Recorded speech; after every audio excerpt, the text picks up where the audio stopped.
What's up, guys? It is week one. Time for our college football predictions again. This is Aaron. Let you know, last season finished about 66%, up around 20 units for the season. Actually, I started 44-16, which is phenomenal. So let's see if we can recreate some of that magic from last year. So I've got four plays for sure. With it being week one, these lines have been out for upwards of a month, 2 months now. So it's going to be hard to get some of these same numbers, but I'll at least give you the analysis and tell you why I like it, especially for tracking purposes. So play number one, I played Louisville -3 against Syracuse. The line now is 4.5. I don't mind it at 4.5. Maybe you play it for a little less than normal, just because you're not getting the best of the three or the four. This is the worst that the number has been so far.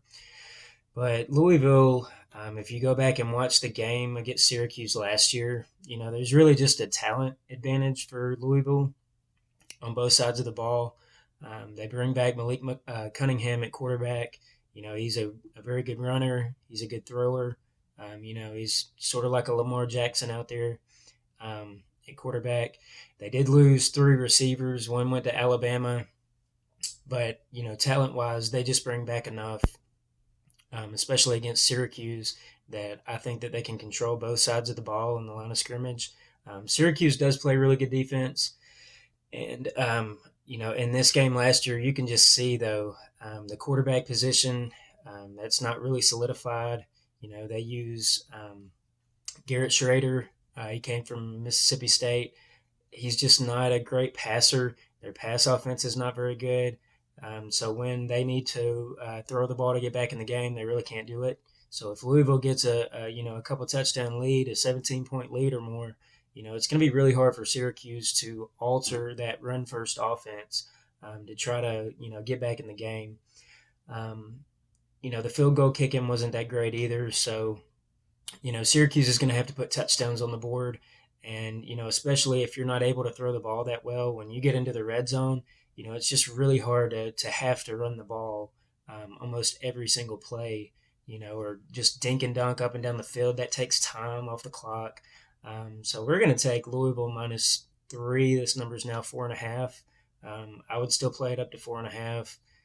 Just try to get the best number that you can at this point.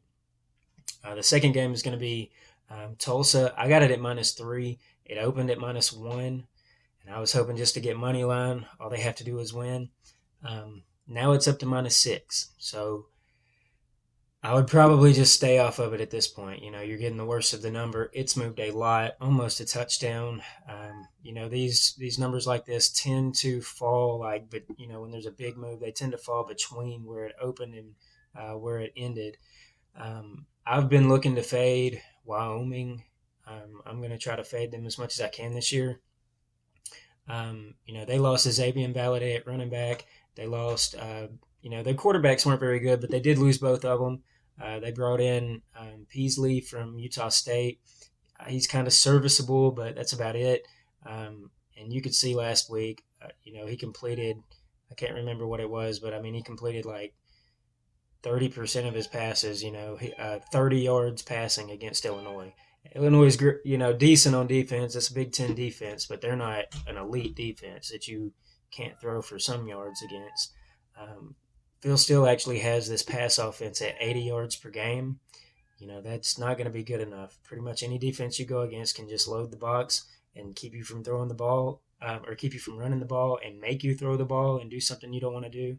Wyoming also lost their big 6'5", 50-50 ball receiver, Isaiah Neyor, and he's at Texas, and then he got hurt. So they just don't have their, best playmakers. Kind of got some new guys in there right now. They may improve at some point, but I think especially early in the season, we can play on, them not scoring. And last week, my only play was Wyoming's team total under 16.5, and they scored 6 points. So, that was never in doubt. So I think we can sort of play a similar approach. Tulsa, they can throw the ball. Davis Burns not a great quarterback, but he's good enough. He did throw 28 touchdowns, I think 16 interceptions last year, which is unacceptable. But as long as he's like learned something from last year, and he's not just going to throw the ball up and let the ball get picked off. Tulsa can run the ball just well enough. They can throw the ball pretty well. Their defense is average, but average is probably good enough whenever you're playing an offense that has to run the ball only to be successful, and you can just load the box up the whole time. In a game like this, if Tulsa gets down, they can throw the ball to get back in. If Wyoming gets down, they can't throw the ball to get back in. If they're down, 4 at the end of the game and they need a last minute touchdown drive, how are they throwing the ball to get downfield with chunk yards? So again, this number is now 6, so I'd probably just stay off of it. But I did want to throw that out there. I am on Tulsa -3. The third play is Penn State and Purdue under. I got under 54. It was 54.5. Now then it was 54. Now I've seen 53. So the number is going down. I would say you could probably play this down to 52.5.